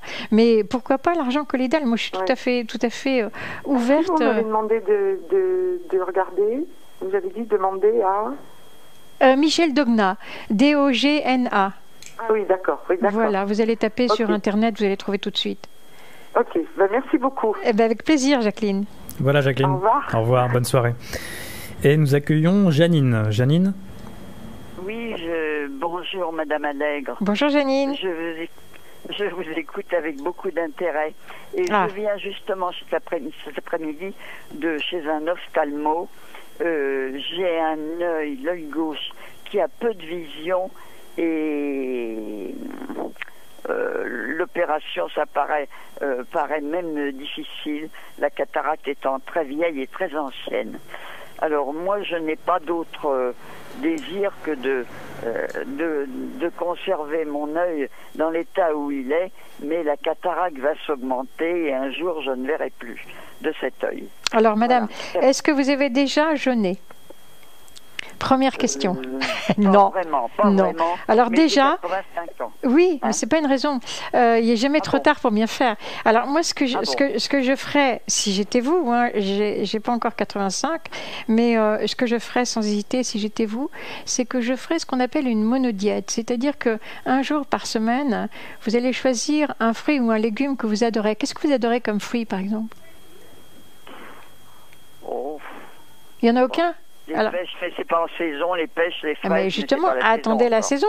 Et quand ça sera la saison des fraises ou des pêches, enfin d'un aliment que vous adorez, vous faites une monodiète, c'est-à-dire que vous passez 24 heures où vous ne vous nourrissez que de cet aliment. Ça fera déjà une bonne épuration de votre corps.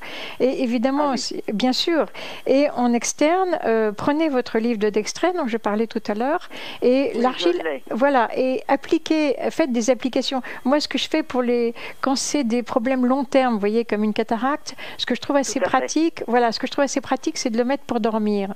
Alors évidemment, les deux yeux, ça ne sera pas commode pour dormir. De toute façon, il n'y a qu'un œil que vous voulez soigner. L'œil droit est très bon. Voilà. Voilà, donc c'est curieux, c'est parce que vous avez eu un accident à votre œil gauche quand vous étiez petite ou quelque chose ? Mais non, à 12 ans, mes parents m'ont conduit chez un ophtalmo et on m'a mis des lunettes, je louchais. Je ne sais toujours pas pourquoi. Oui, mais ce que je veux savoir, c'est pourquoi celui-là va pas bien. Enfin, de toute façon, même sans savoir pourquoi, de toute façon, il n'y a pas de danger à faire des applications si vous respectez bien votre Dextrait. Hein, voilà, mais surtout pensez à jeûner parce que vous avez l'air en pleine forme, hein. Votre voix est très bien, très posée, mais on peut faire encore mieux. On peut faire encore mieux.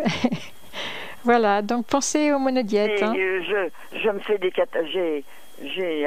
j'avais 30 kilos d'argilette. Je peux faire ces cataplasmes-là ? Tout à fait. Mais regardez bien dans votre Dextrait pour le protocole. Hein. Je ne sais plus où il est. Ah bon. Ah ben vous en rachetez un. C'est pas grave, si vous retrouvez l'ancien, vous l'offrirez. En 2 mois, vous ne pouvez pas. En 2 mots, vous pouvez pas me dire comment faire. Ah, je crois que j'ai déjà passé beaucoup de temps avec vous. Il faut laisser de la place pour les autres. Très bien. Très bien, madame. Voilà, Janine. Merci infiniment. Merci, Janine. Au revoir, bonne soirée. Concernant la monodiète, on peut faire ça avec n'importe quel aliment ? Alors, pas avec du Baileys. Pas avec le chocolat noir. Vous savez que le chocolat noir peut tuer votre chien et votre chat, hein, sans parler du lapin et du rat, hein, évidemment. C'est absolument contre-indiqué chez le rat. Avec une plaquette de chocolat noir, vous tuez le chat, et avec 2, vous tuez le chien. C'est très toxique, le chocolat. Il en faut combien pour tuer un être humain ? Ah, ça, il faudrait s'enseigner, ça peut être intéressant. Tu fais un cadeau pour Noël, un petit package. Donc, qu'est-ce qu'on était du coup ? Je ne sais plus ton sujet, c'était quoi ? Concernant la monodiète ? Ah, la monodiète, oui. Alors, les monodiètes, non, ça se fait avec un aliment à l'état naturel. Donc le Baileys, il n'est pas à l'état naturel. Hein. Donc le chocolat non plus, parce que je vous assure que si vous le mangez sur l'arbre, vous arrêteriez vite. Hein. Donc à l'état naturel. Et en revanche, il faut pas hésiter à en manger beaucoup si on a envie d'en manger beaucoup. Mais un seul aliment, hein, mono. Et on peut faire plusieurs jours de monodiète. Mais déjà, pour des personnes âgées, déjà une journée, c'est déjà magnifique. Et mes parents, lorsqu'ils étaient âgés, ils s'y sont mis. Et donc ma maman avait choisi le brugnon. Mon père avait choisi les oranges. Vous voyez, il faut vraiment choisir celui qu'on aime. Parce que si vous l'aimez, c'est qu'il y a sans doute un appel de votre corps pour cet aliment. Parce que là, tu nous parles essentiellement de fruits, mais... Mais tu peux faire une monodiète au poireau, par exemple. C'est très bien pour les reins. Alors je redonne le numéro du standard, le 08 92 23 95 20. N'attendez pas la dernière minute, puisque ça arrive assez souvent. Appelez dès maintenant, on a encore Jade Allègre avec nous pour une vingtaine de minutes. Profitez-en, le 08 92 23 95 20. Si tu souhaites, en attendant les auditeurs...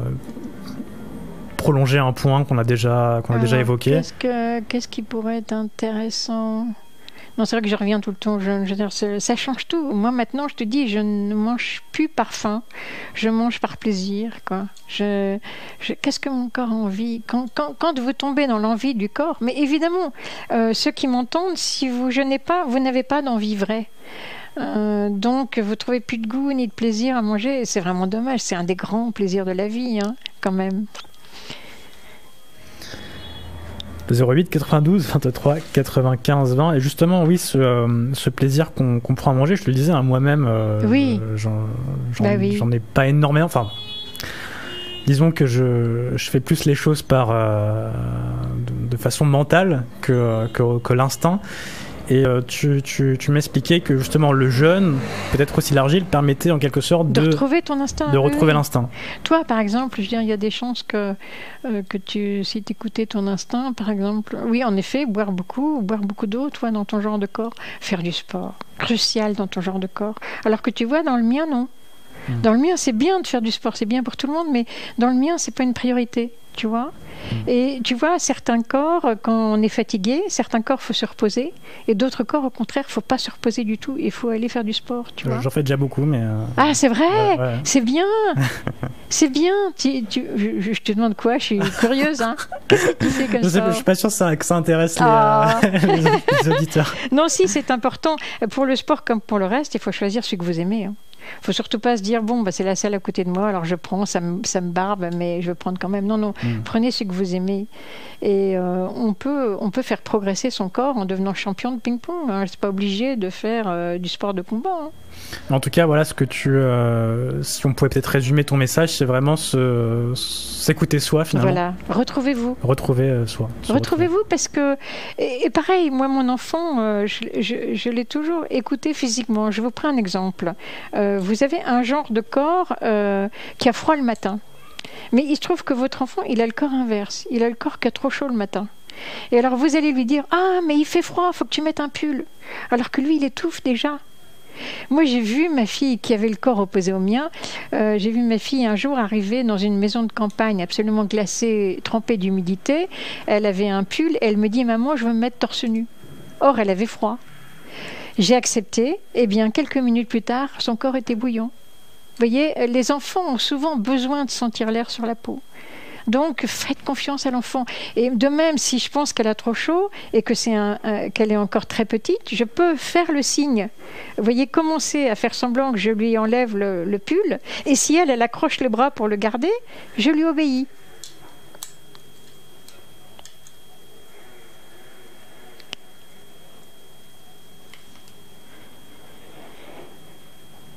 Oui, désolé pour le petit blanc, le standard en même temps, c'est pas forcément évident. Alors il y a une auditrice qui est là, qui s'appelle Eva, juste avant de l'accueillir. Moi, par exemple, j'ai toujours, je suis désolé, je parle beaucoup de moi. Mais c'est très bien, c'est vivant comme ça. J'ai toujours chaud. J'ai passé tout l'hiver en t-shirt. C'est normal. Et on m'a fait la remarque, mais c'est pas possible, tu dois avoir un problème. Non, c'est le contraire. Je le vis bien. C'est le contraire. Et je vous dis, cet enfant, qui avait le corps froid, qui fait enlever son pull et qui après se réchauffe. Non, écoutez votre corps. Écoutez votre corps. Par exemple, quand vous lisez un livre, mettons vous allez lire Hippocrate, et Hippocrate va vous dire c'est mieux de faire l'exercice le matin. Alors vous obéissez, alors qu'en fait vous avez le corps qui est tout à fait différent de celui d'Hippocrate, et pour vous c'est le soir qu'il faut faire l'exercice.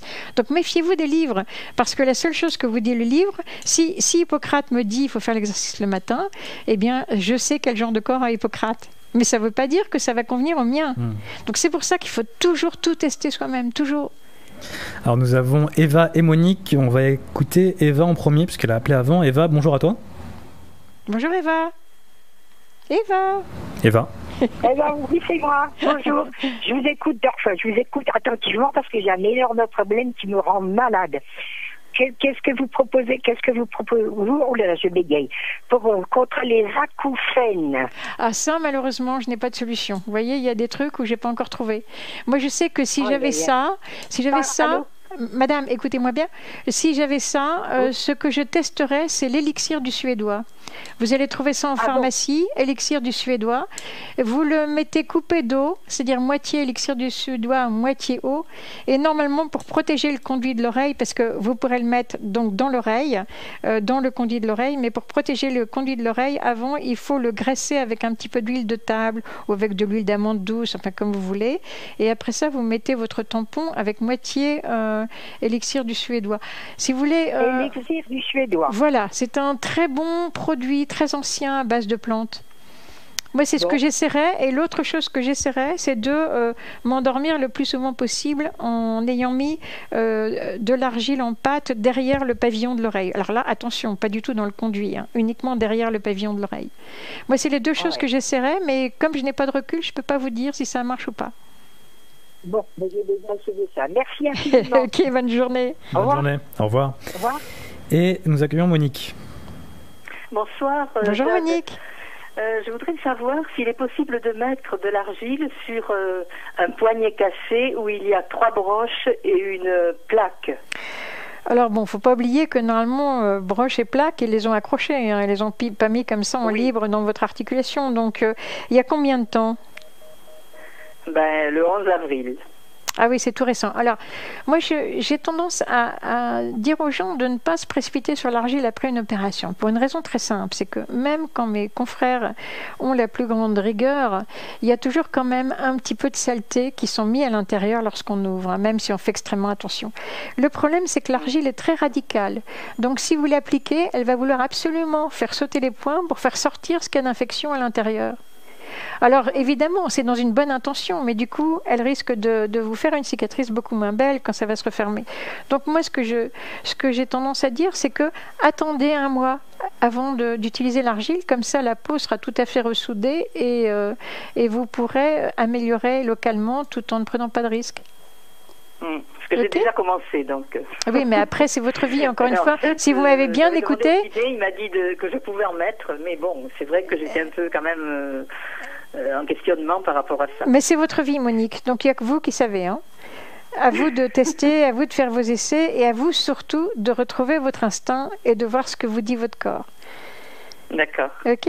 Ok. Et pour une algoneurodystrophie? Alors là, l'argile, hein, bien sûr. Hein. L'argile, il y a deux choses. Il y a l'argile, bien sûr. Par exemple, vous endormez avec une application d'argile en suivant bien le livre de Monsieur Dextray. Et l'autre chose que je ferais, c'est des bains alternés très chauds, très froids. C'est-à-dire 2 bassines, une avec de l'eau brûlante à la limite du supportable et une autre avec des glaçons. Et vous mettez quelques secondes dans l'eau très froide. Et puis, par exemple, je sais pas moi, 5 secondes dans l'eau très froide et puis 10 secondes dans l'eau chaude, puis vous revenez dans l'eau très froide. Vous faites un massage circulatoire grâce à la différence de température. Ok. Voilà, ça ne vous fera pas de mal en tout cas. Voilà Monique. Merci beaucoup. Merci Monique. Au revoir. Merci, au revoir. Et nous avons Daniel. Ah, un garçon? Effectivement. Ah ben c'est bien, je me disais que ça manquait les garçons quand même. Daniel. Eh ben, mais voilà alors. Bonjour Daniel. Bonjour Radio Ici et Maintenant. Bonjour Madame Jade. Oui, bonjour. Vous avez, au début de l'émission, vous avez évoqué l'eau de la Seine. Oui. Vous pourriez m'en dire un peu plus, boire l'eau de la Seine? Non. Ah. Bon. Non, parce que ce serait trop long à expliquer. Mais l'idée, c'est ça. L'idée, c'est que en situation d'urgence, on puisse utiliser des eaux qui, normalement, ne sont pas consommables. Mais je ne peux pas donner ce protocole au téléphone, ça serait trop hasardeux, parce qu'il y aurait des choses à vous expliquer. Moi, je pensais qu'en y mettant de l'argile, ça pourrait la nettoyer. Non, monsieur, c'est pas suffisant. Je ne veux pas m'aventurer sur ce terrain, sur une radio en quelques minutes. Bon, merci. Merci Daniel. Et bonne soirée à vous. Au revoir Daniel. Au revoir. Oui, pour les auditeurs qui voudraient en savoir plus, là, ce n'est qu'une ébauche. On n'a pas le temps de tout dire. Tout à fait. Donc, ils peuvent bien te contacter directement ou venir aux ateliers qui auront lieu. Voilà, parce que là, on a 4 heures, on a le temps quand même. Concernant les ateliers, je vois par exemple que faire si les aliments sont souillés, moisis, contaminés. Oui, justement. Donc tout ça, je ne peux pas le dire en 2 minutes parce que ce serait trop hasardeux. Il faut que je puisse expliquer. Ça, c'est trop long à vous expliquer. Mais disons, moi, si vous voulez, comme je vous disais, quand je fais des missions, je mange avec les gens. Donc ça veut dire que quand j'étais chez les Indiens Quiché au Guatemala, ça veut dire que la récolte avait été mauvaise. Ça veut dire que le maïs était à moitié moisi. Le maïs était vraiment pas de bonne qualité. Mais justement, donc, j'utilise un certain nombre de trucs pour... Et vous voyez, c'est merveilleux parce que mes collègues, par exemple, de Médecins du Monde, ils sont tout à fait dans un contexte différent. C'est-à-dire qu'eux, ils ont une maison propre, ils ont un cuisinier propre, ils ont propre dans tous les sens du terme, c'est-à-dire un cuisinier qui est spécifique pour eux et qui fait attention à l'hygiène. Et donc, ils sont dans des conditions tout à fait différentes. Et moi, ce que j'aime avec tous les trucs que j'ai appris en circulant sur la planète, c'est que je peux partager avec les gens, je peux vivre avec eux, je peux manger avec eux, je peux boire avec eux, je peux dormir avec eux. Alors, justement, chez les Indiens Kitché, le problème, c'est qu'ils sont tellement adorables qu'ils vous donnent le lit, ils vont dormir par terre. Sauf que le lit, il n'est pas tout à fait vide. C'est-à-dire qu'il y avait des milliers de puces dans le lit. Donc, quelquefois, on se retrouve à partager avec des habitants qu'on n'a pas prévus. Je reviens sur ces histoires de froid, de chaud, de notre ressenti à chacun. Oui. Quand les gens me demandaient, par exemple, comment est-ce que j'avais fait pour passer tout l'hiver en t-shirt, j'avais tendance à conseiller de prendre une douche froide tous les matins. Est-ce que ça, c'est quelque chose qu'on peut conseiller à tout le monde, ou encore une fois, il y a des types de corps? Parce qu'il y a des types de corps, et il y a des corps sur lesquels ce serait beaucoup trop violent. Mais votre corps à vous, oui, c'est parfait. Oui. Mais non, mais sur le mien, par exemple, ce serait une cata. Alors évidemment, bon, on peut s'entraîner à tout. Je veux dire, on peut faire un entraînement commando, c'est pas un problème. Je veux dire, le corps, il est capable d'apprendre tellement de choses. Mais je veux dire, moi, je suis pas tellement pour la violence, tu vois.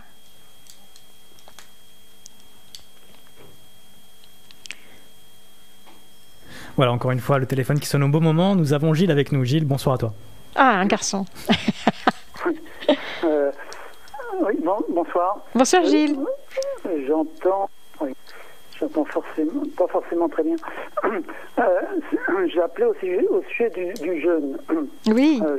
Moi, j'ai fait un jeûne de 6 jours et demi, là, début mai. C'était la première fois que je faisais aussi long. Bravo. Bon, la question... Oui, mais vous avez dit un jeûne ou vous avez dit au jus de légumes, ou j'ai mal entendu? Comment? Vous avez parlé de jeûne ou de jus de légumes? Non, de jeûne. Du jeûne à l'eau. Oui, jeûne à l'eau. D'accord, ok. 6 jours et demi. Oui. Donc, c'était la première fois que j'en faisais autant. Bon, la question, c'est que d'abord, moi, je suis à la limite, je suis pas limite maigreur, 1m73, 57 kilos. Donc, après 7 jours, 6 jours et demi, 7 jours, j'ai perdu 7 kilos, 1 kilo par jour. Oui, c'est ce qu'on perd d'habitude. J'étais à 50, donc bon, j'avais peur de m'envoler dans les courants d'air, mais j'ai arrêté. Donc la question, c'est jusqu'où on peut aller. Et bon, mon maître d'arts martiaux, un japonais, il fait ça depuis 30 ou 40 ans. Dans leur tradition shinto, ils jeûnent une semaine tous les ans. Donc bon. C'est pas mal, mais ça serait mieux de faire une semaine 4 fois par an.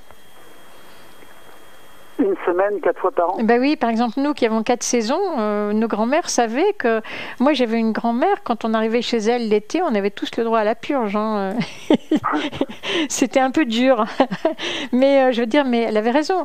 Je pense que, justement, les Asiatiques ont beaucoup insisté sur l'influence des saisons. Et je pense qu'il n'y a rien de mieux à un changement de saison que de se faire une semaine de jeûne. Alors maintenant, une fois, pareil, le jeûne, on ne fait ce soir que de donner des pistes. Hein.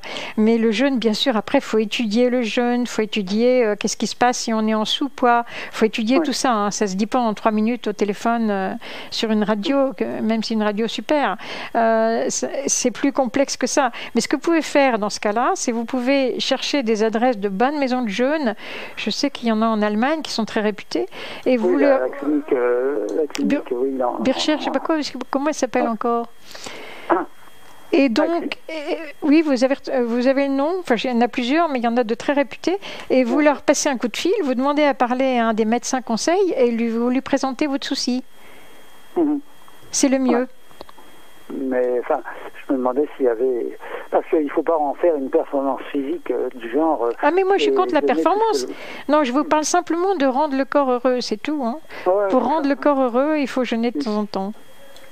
Et le mental heureux aussi, hein, c'est-à-dire que quand vous avez le corps encombré, au niveau du mental, ça va donner de l'anxiété et de la dépression. Hein. Oui.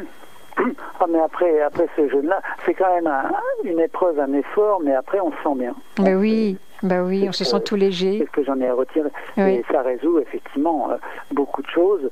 Alors Jean-Pierre Willem, un médecin bien connu, il disait que normalement c'est 12 jours et que ça résout quasiment tout type de maladie. Mais bon. Non, c'est faux. Je vais vous prendre l'exemple du cancer. Par exemple, le cancer ne réagit pas bien au jeûne à l'eau. Il va réagir mieux à d'autres manipulations, mais le jeûne à l'eau n'est pas une solution dans les cancers. Ça, faut le savoir, ça. Et même dans les cancers du sang, leucémie et autres. Alors bon, là, c'est beaucoup plus facile à soigner, contrairement à ce que les gens pensent.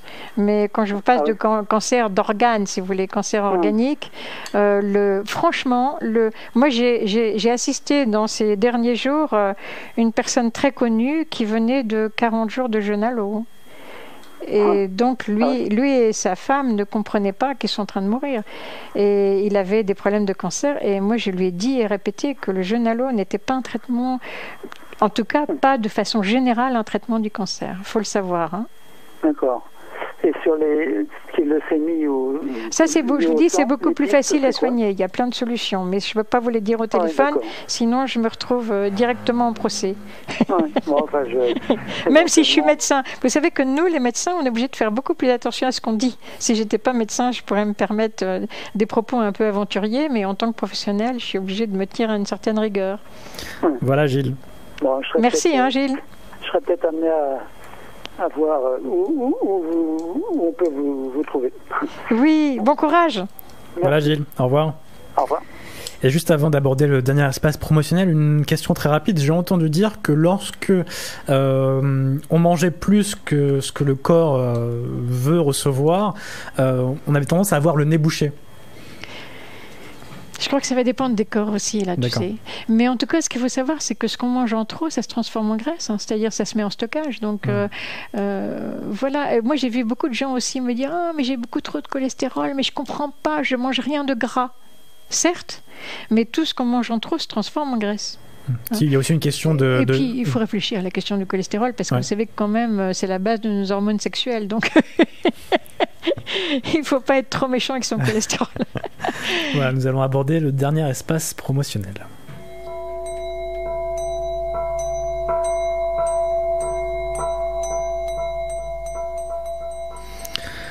Avec nous aujourd'hui, nous avions donc Jade Allègre. Vous pouvez la retrouver sur son site internet jade-allègre.com, J-A-D-E, le tiré du 6, donc le petit tiré, A-2-L-E-G-R-E.com, jade-allègre.com. 2 ateliers qui auront lieu dans les jours à venir. Le premier, le samedi 25 juin, de 14h à 18h, consacré aux techniques de survie, donc boire, manger, se soigner en autonomie dans des situations d'urgence, en voyage. Le deuxième atelier, le dimanche 26, donc le jour d'après, toujours de 14h à 18h, concernant cette fois-ci les différents types d'argile, comment s'en servir, et il y aura également une dégustation de différents types d'argile au cours de cet atelier.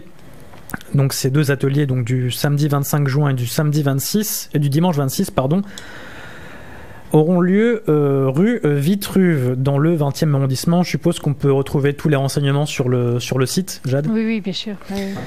Et également, comme répété au cours de cette antenne, vous pouvez contacter Jade pour avoir des entretiens particuliers afin de préparer des voyages à faire prochainement. Bien voilà, Jade, merci d'être venue. C'est déjà fini ? C'est déjà fini. Ça passe vite. On recommence. Mais écoute, je te laisse le mot de la fin, une petite conclusion, sachant que voilà, ça va se terminer d'ici quelques instants. C'est toi la conclusion. C'est à toi à la faire. Que dire ? Je pense que ce qu'il faut retenir, c'est surtout peut-être se retrouver soi. Moi, j'ai beaucoup aimé ce message de ta part. Tu vois, t'es parfait. Merci Jade, et puis à une prochaine. Ok. Voilà, bonne soirée à tous. Merci Yvan. Il n'y a pas de quoi, merci à toi. Ouais. Et voilà, d'ici quelques instants, vous retrouvez donc l'émission qui a lieu hier soir avec Jean-Paul Bourg. Belle fin de soirée, voire plutôt beau début de soirée à tous sur les ondes de 95.2 ici et maintenant.